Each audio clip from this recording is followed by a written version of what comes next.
네, 안녕하세요. 매일 아침 빠르게 만나는 미국 주식과 테슬라 소식 아트라운 TV입니다.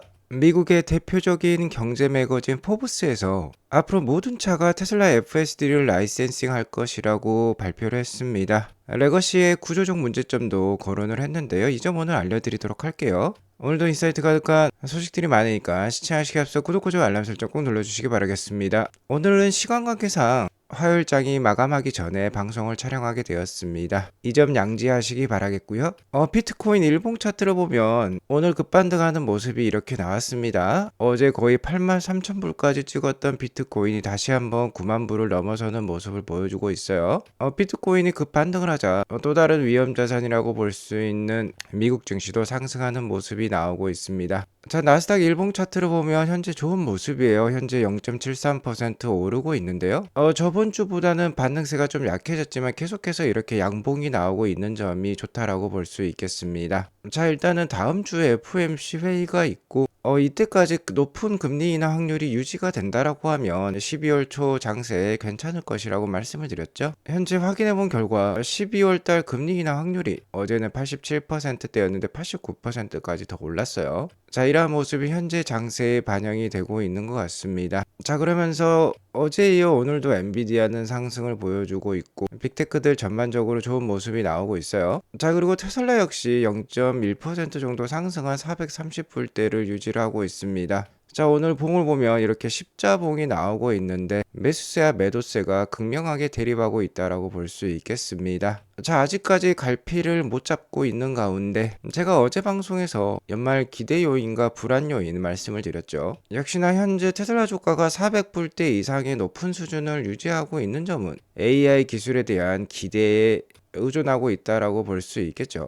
자, 아시다시피 테슬라의 미래 가치는 정말 훌륭합니다. 자, 하지만 현재 테슬라가 보여주고 있는 실적은 이런 기대에는 못 미치는 편이 맞아요. 연간 기준 EPS가 2불 정도 수준인데 주가는 400불이 넘어가고 있으니까 뭐 PER 수치가 200을 넘어간다라고 볼 수 있겠죠. 자, 주가와 현재 실적이 이렇게 큰 괴리가 벌어지면 언제인지 주가는 올해 연초처럼 고꾸라질 수 있다라는 점은 유의하시기 바라겠습니다. 자, 하지만 현재는 워낙 내년에 대한 기대를 많이 하고 있기 때문에 주가가 400불대 위에서 잘 버티고 있다라고 볼 수 있겠고요. 올 연말 가장 큰 기대 요인은 이 안전운전자의 제거라고 말씀을 드렸습니다. 일론 머스크는 지난 11월 달 주주총회에서 연말까지 텍사스 오스틴 지역에 로보택시 안전운전자를 제거해 보겠다라고 발표를 했었는데요. 안전운전자가 제거가 되면 이제 완벽한 무인 자율주행 택시라고 볼 수 있겠죠. 자, 이에 따라서 테슬라 주가는 더욱더 상승할 수 있습니다.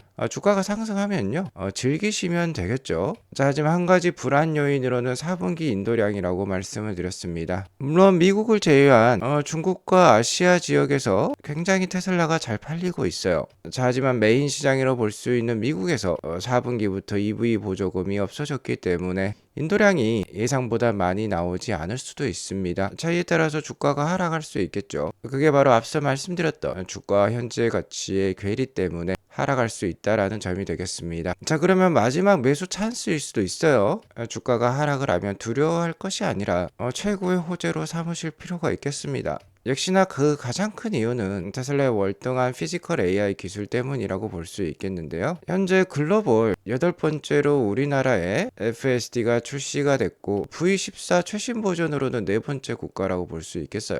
자, 우리나라에 나오자마자 지금 선풍적인 인기를 끌고 있습니다. 현재 FSD를 사용할 수 있는 하드웨어 4.0이 달린 모델 S와 X는 1000대밖에 없는 것으로 알고 있는데요. 국내에 씨가 말랐다라고 볼 수 있겠죠. 이 FSD가 되는 미국산 모델 S와 X는 현재 중고차 가격이 신차가 수준까지 상승하는 기염을 토하고 있습니다. 자, 이렇게 FSD에 대한 수요가 높은 거예요. 실제로 우리나라의 FSD가 되는 모델 S와 X의 FSD 채택률은 무려 90%나 된다라고 합니다. 현재 테슬라 코리아도 이 모델 S와 X의 인벤토리 재고도 없는 상황이에요. 자, 이러한 상황 속에서 현재 테슬라 판매량의 거의 90% 이상을 차지하고 있는 중국산 모델 Y까지 FSD가 된다라고 하면 국내 현대기아와 같은 굴지의 회사도 위험에 처할 수 있는 상황이라고 볼 수 있겠죠. 자, 올해 10월 누계로 이미 모델 Y는 벤츠와 BMW를 따돌린 상황이고요. 10월 누계로 국내에 10,000대 이상 판매한 수입차 카메이커들과 비교를 해봐도 테슬라만이 전년 대비 유일하게 93% 정도의 성장을 보여주고 있습니다. 나머지 1위부터 5위까지 기업은 전년 대비 역성장하거나 성장을 하더라도 한 자리 숫자밖에 기록을 못하고 있어요. 자, 그리고 자율주행 기술을 비교해 보더라도 테슬라가 최소 5년에서 10년은 앞서 있는 상황입니다. 여기 국내 한 신문사에서 테슬라와 GM 현대차를 비교한 자료가 있는데요. GM은 슈퍼크루즈라는 자율주행 기술이 있고 현대차는 아트리아 AI라는 자율주행 기술을 지금 키우고 있어요. 일단 기술 방식을 보면 테슬라는 카메라 기반 엔드투엔드 AI 자율주행을 추구를 하고 있죠. 자, 하지만 GM과 현대차에는 정밀지도라는 말이 들어가 있습니다. 정밀지도, 영어로는 하이 데피니션 맵이라고 볼 수 있겠죠. HD 맵을 기반으로 했다라는 건 이 정밀지도 데이터를 가지고 있지 않으면 자율주행이 불가하다라는 뜻이 되겠습니다. 즉 새로운 장소에서는 자율주행 시도가 불가하다라는 뜻이 되겠어요. 자, 하지만 테슬라 같은 경우는 지도에 그려져 있지 않은 정말 오지의 산길도 자율주행이 가능한 상황이죠. 자, 그리고 여기에 센서 융합 기술이라는 말도 있는데요. 자, 이는 라이다와 같은 센서에 의존한다라는 뜻이 되겠습니다. 자, 하지만 테슬라는 인간과 같은 방식을 추구를 하고 있죠. 인간이 두 눈으로 보고 상황 판단을 하듯이 테슬라도 마찬가지입니다. 이 카메라, 비전 기반으로 상황을 인식하고 AI로 판단을 하고 있어요. 자, 이 슬라당님의 테슬라 사이버 트럭 자율주행 영상을 보면 잘 알 수 있는데요. 갑자기 테슬라 차량이 갓길에 천천히 가기 시작했어요. 그 이유는 뒤에서 쫓아오던 이 경찰차를 위해서 길을 피해주기 위해서였습니다. 자, 이렇게 경찰차가 지나가죠. 일단 이 슬라당님께서는 이 경찰차를 전혀 인지하지 못했다라고 해요.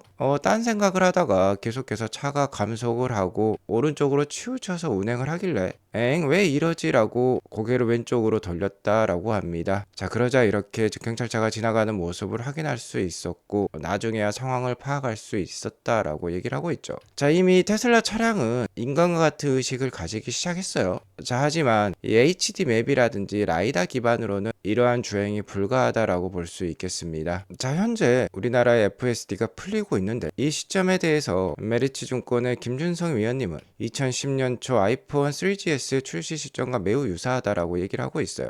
자, 이때가 막 국내 아이폰이 처음 보급이 되던 시기였죠. 이때부터 국내 소비자들은 아이폰을 많이 사기 시작했죠. 특히 아이폰 4가 대박이 났었습니다. 자, 하지만 애플 주식을 살 생각은 못했었죠. 테슬라에게 있어서 FSD에게 있어서 지금이 이 시점과 유사하다라고 볼 수 있겠어요. 당연히 이때 당시에 애플 주식을 못 샀으면 테슬라 주식을 현재 살 필요가 있겠죠. 자, 그에 대한 강력한 이유를 포브스지에서 얘기를 해주고 있습니다. 기사 제목이 Why Carmakers Will End Up Renting Tesla's Brain 이라는 표현을 쓰고 있는데요. 테슬라의 두뇌를 빌리게 될 것이다 라고 얘기를 하고 있죠. 모든 자동차 회사들이 공개적으로 인정하기는 싫겠지만 테슬라의 FSD를 라이센싱 하게 될 것이다 라고 포브스지는 얘기를 하고 있습니다. 자, 일단 FSD가 버전 14가 되면서 성능이 큰 폭으로 향상이 되었어요. 여기 보시면 Critical MPI라는 표현이 있는데요. 크리티컬한 개입 빈도라는 뜻이 되겠죠. 여기에서 I가 Intervention 이런 표현일 것 같습니다. 일단 도시에서는 2000마일이 넘어가야지 이렇게 크리티컬한 개입이 한 번쯤 발생을 하고 일반 도로에서는 5000마일 이상이 흔하다라고 합니다. 자, 그러니까 6개월에 한 번 할까 말까 할 정도로 지금 개입이 이루어지고 있다라는 뜻이 되겠죠. 자, 그리고 저는 결정적인 이유로 경쟁자들의 구조적 문제점을 거론하고 싶습니다. 테슬라는 실제로 이미 2017년부터 이 자율주행 기술을 갈고 닦아왔어요. 테슬라 차량 가격이 상승하더라도 모든 차량에 OTA, 즉 무선 인터넷을 적용을 시켰고요. 자율주행을 위한 하드웨어가 장착이 되었죠. AI3라든지 AI4 칩이 되겠습니다. 테슬라 테슬라는 자율주행 기술, 즉 피지컬 AI 기술의 향상을 위해서는 머신러닝이 필수고 그 핵심은 양질의 데이터라고 이미 이때부터 생각을 해왔어요. 그렇기 때문에 차량의 가격이 비싸지더라도 이런 고급의 컴퓨팅 파워를 장착을 시키고요. 데이터를 모아왔습니다. 자, 그 데이터를 중앙 서버 컴퓨터에서 이렇게 학습을 시켜서 자율주행 기술이 발전을 하면 다시 한번 이 무선 업데이트를 통해서 바로 차량에 적용을 시켜왔었죠. 자, 하지만 레거시 카메이커들은 전혀 테슬라 같은 생각을 하지도 못했을 뿐더러 지금도 솔직히 하고 있지 못해요. 결정적인 게 이번 에이펙 정상회담에 젠슨 왕 엔비디아 CEO도 왔었죠. 이때 당시에 정의선 그리고 이재용 회장과 이렇게 치맥 파티를 하기도 했었는데, 여기 기사 제목을 보셔도 아시겠지만 이제서야 엔비디아 GPU를 공급받고 있는 상황이라고 볼 수 있겠습니다. 삼성, SK, 현대차 그룹에도 각각 최대 5만 개씩 엔비디아 GPU가 이제서야 배정이 된다라고 하는데, 테슬라는 2017년부터 AI 기술을 갈고 닦아왔지만 현대차 같은 레거시 기업들은 이제 시작이라고 볼 수 있겠어요. 그리고 결정적으로 현대뿐만 아니라 폭스바겐이라든지 GM이라든지 이런 굵직굵직한 레거시 기업들의 문제점은요, 데이터를 수집하기 위한 플릿이 없습니다. 테슬라는 이미 글로벌에 800만 대 이상 차량을 보급하면서 데이터를 수집을 해왔는데 전혀 이런 플릿이 없다라고 볼 수 있겠죠, 이 카메이커들은. 그리고 아직까지는 레거시 카메이커들은 공장 중심의 체계예요. 자, 하지만 테슬라는 다릅니다. 테슬라는 조직 하나하나가 벤처 기업이라고 볼 수 있고 소프트웨어 기반의 기업이에요. 굉장히 빠르게 새로운 것을 시도하고 고치고 있습니다. 그리고 결정적으로 이 자율주행 기술 개발 실패에 따른 썬크 코스트가 매우 커요. AI 기술을 자체 개발하기 위해서는 엔비디아 GPU 수만 장이 필요하고, 이는 우리 돈으로 수십조 원의 투자가 따르는 굉장히 큰 결정이라고 볼 수 있겠습니다. 이렇게 큰 AI 인프라 투자를 해놨는데 자율주행 기술 개발에 실패를 하게 되면 그 손실이 어마무시하겠죠. 자, 그리고 그 기술을 개발했다 손치더라도 안전성이 떨어져서 사고가 나버린다라고 하면은 법적인 문제를 피할 수 없을 것입니다. 그러니까 이미 2017년부터 갈고 닦았고 60억 마일 이상의 데이터를 수집한 이미 검증된 테슬라의 FSD를 채택할 가능성이 크다라고 포브스지는 얘기를 하고 있어요. 자, 옛날에 우리가 PC를 사게 되면 인텔 인사이드라는 스티커를 볼 수 있었고 윈도우즈 스티커도 볼 수 있었어요. 자, 그게 바로 표준이라고 볼 수 있겠는데, 자, 이러한 스티커가 이제 이러한 레거시 자동차에도 붙을 가능성이 높습니다. 포브스지에서는 Powered by 테슬라라는 문구가 새겨질 가능성이 매우 크다라고 얘기를 하고 있어요. 역사는 반복이 됩니다. 그렇기 때문에 우리가 역사를 배우는 것인데요. 태초 PC 시장에 모두가 OS를 만들려고 했어요. 결국에는 윈도우만 남았다라고 볼 수 있겠고, 스마트폰도 마찬가지입니다. 노키아와 블랙베리는 망하고 애플과 안드로이드 진영으로 양분이 되었는데요. 그나마 삼성은 안드로이드를 라이센싱하면서 살아남았다라고 볼 수 있겠죠. 현재 충전 규격 역시 북미 기준으로는 테슬라의 NACS 방식에 항복을 한 상황이에요. 낙스 방식으로 통일이 되어 있죠. 앞서 말씀드렸던 이 레거시 카메이커의 구조적 문제로 인해서 이제 자율주행 차량의 OS는 테슬라의 FSD가 될 가능성이 매우 높습니다. 테슬라로 이제 완전 표준화가 된다라고 하면 테슬라는 이제 엔비디아와 같은 수익성을 달성을 할 수 있겠죠. 엔비디아는 팹리스 회사입니다. 팹리스라는 건 공장이 없다라는 뜻이에요. 테슬라도 마찬가지입니다. 자율주행 OS 회사로 변신하게 되면 더 이상 차량을 직접 생산할 필요가 없는 거예요. FSD OS와 그 하드웨어와 소프트웨어 시스템을 라이센싱 해주면 됩니다. 그러면 당연히 수익성이 엔비디아 같은 팹리스 회사만큼 나올 수 있겠죠.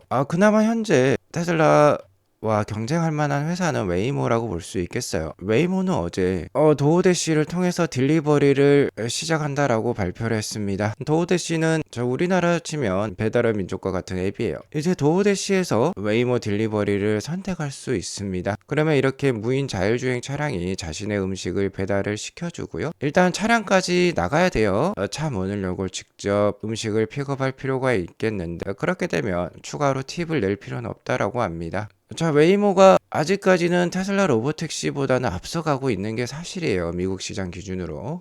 자, 하지만 레거시 카메이커 입장에서는 테슬라를 선택할 가능성이 훨씬 더 높습니다. 비용 차이가 너무 커요. 웨이모 한 대를 만들 돈이면 테슬라를 5대를 만들어낼 수 있습니다. 수익성을 따진다라고 하면 당연히 레거시는 테슬라를 선택을 하겠죠. 자, 아무튼 이러한 라이센싱의 역사가 내년 4월부터 시작될 가능성이 높습니다. 자, 아직까지는 사람들이 잘 몰라요. FSD가 얼마나 월등한 기술인지 모르기 때문에 이렇게 비교를 하고 있지만 내년 4월부터 이 사이버캡이 대량 양산이 시작이 되고 나면은 이제 레거시의 항복 선언이 차차 나올 가능성이 높습니다. 특히 내년 6월에는 북중미 월드컵도 있죠. 이 세 개 나라에서 사이버캡이 전 세계 관광객을 실어 나르는 모습이 목격이 된다라고 하면은 그때부터가 테슬라의 진짜 역사의 시작이겠다라고 볼 수 있겠습니다. 오늘 이것으로 방송을 마치겠고요. 오늘 방송이 도움이 되었으면 구독과 좋아요 알람 설정 꼭 눌러주시기 바라겠습니다. 행복한 하루 보내시기 바라겠습니다. 감사합니다.